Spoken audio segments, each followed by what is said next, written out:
Hi there and welcome back to another move through May with Yoga Born.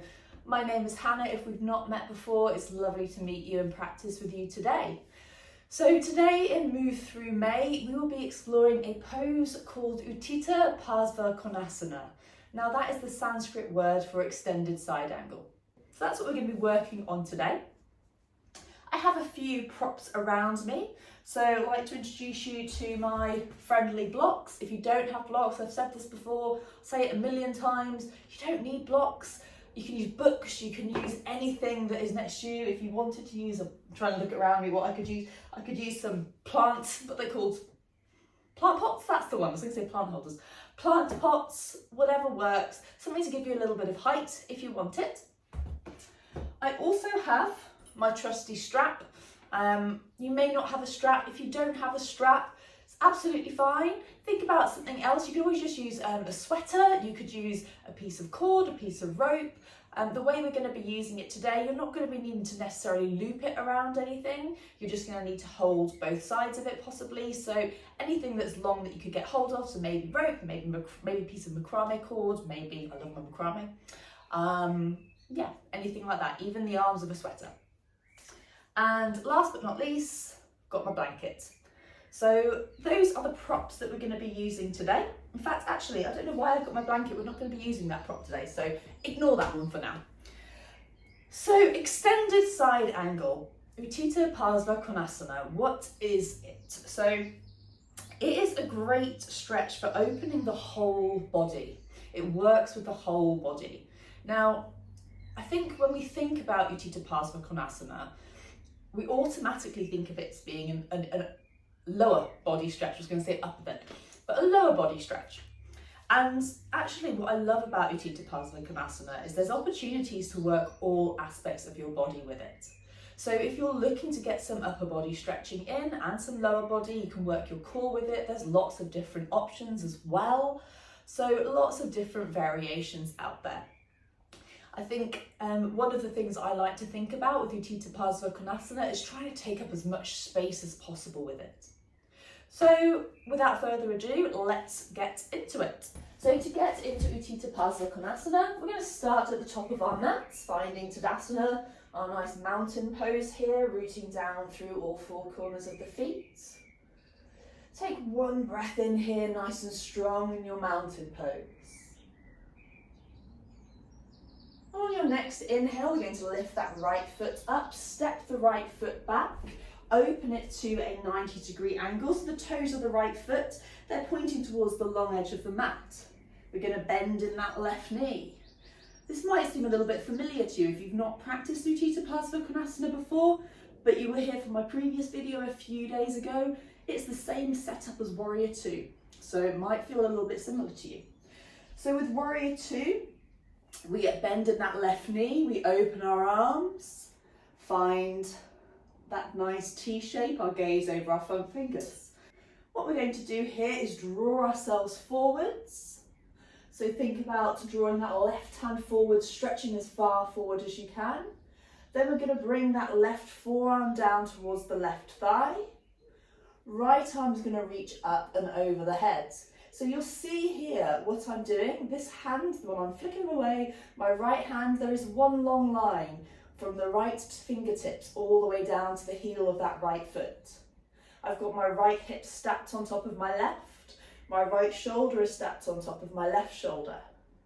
So we're opening through the heart space here, and my gaze is upwards. So this is extended side angle.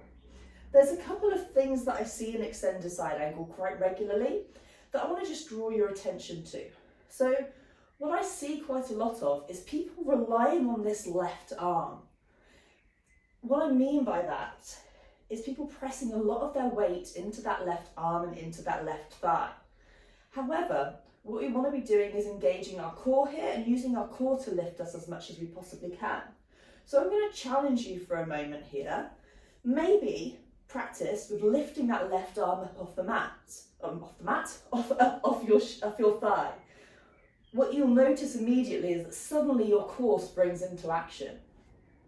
So notice that difference. Now there are a few variations that we can take of extended side angle. One option is to stay here as we are. Another option that we can take, this is where our blocks can come in really helpful, really handy, really helpful. We can take one of our blocks, place it down to the inside of that left foot.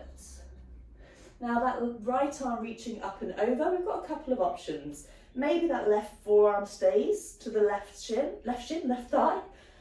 Maybe that left hand comes down to a block, and you can choose whichever level feels best for you. So just noticing what feels good in your body. But what I need you to think about here is keeping that heart space open, keeping that right shoulder stacked on top of the left. If you notice that you're starting to look downwards, you're probably going a little bit too far into it for what feels comfortable for you. So finding that balance as to what works best for you. Taking a couple of breaths here. I'm going to take my glasses off, it's getting quite warm in this room today. And just start to feel into the space. Now there are another couple of options, another couple of variations for extended side angle that some people like to take. One of them is to bind our side angle. So if you want to bind your side angle, there are a couple of options. This left hand you're going to be bringing down towards the mat, but rather than resting that left hand on the mat, we're going to scoop that left arm up underneath that left thigh. Right arm coming behind the back, take clasp of your hands. So that's binding your extended side angle. Now, you might be looking at me thinking, what? That does not look easy. This is where your strap can come into use here. So I always like to think of your strap as being kind of an arm extender. So what you can do, if you're noticing that you can't quite grasp your hands, instead of trying to get hold of your hands, you can take your strap with one hand, take it behind the back, and then take this left arm under, and rather than trying to take hold of that right hand, allow the left hand to take hold of the strap. But wherever you are, if you're finding that bound extended side angle, I'd like you to think about making sure that you're keeping your shoulders stacked, keeping the heart space open, maybe taking your gaze upwards. Now, hopefully that has been useful for you. Hopefully that's been interesting. Please do make sure that whenever you are practicing it, you remember to do it on the other side. So make sure you take that left foot back, practice it the mirrored version of it. I hope that's been helpful for you today. Hope you have a wonderful rest of your day. Please subscribe to our YouTube channel if you found this valuable, and I look forward to seeing you on the mat again soon. Thanks everyone. Bye.